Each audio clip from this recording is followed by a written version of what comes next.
تو شادی بیاہ میں تو جو بلا رہا ہے اس کے ذمے تھا کہ وہ پارٹیشن کرتا، نہیں کیا تو آپ پر جانا، آپ کے لیے جانا جائز نہیں ہے، کیونکہ اصل میں تو آپ اس کو خوش کرنے کے لیے جا رہے ہیں، اپنی کسی ضرورت سے نہیں جا رہے، آپ اس کو خوش کرنے کے لیے جا رہے ہیں، تو اس میں اس کے ساتھ گناہ کی معاونت ہے.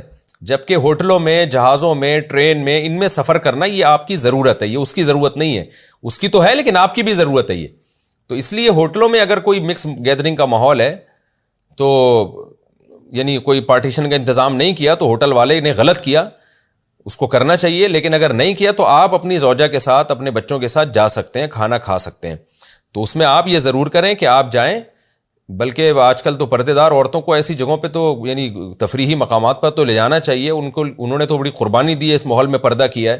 تو اب آپ جو شریعت میں جو چیزیں جائز ہیں وہ بھی اس سے بھی ان کو محروم کر دیں گے تو وہ تو بیچاری گھروں میں بالکل ہی گھٹنا شروع ہو جائیں گی. تو جو بھی جائز تفریح کے مواقع ہیں وہ اپنی گھر والوں کو اس میں لے جانا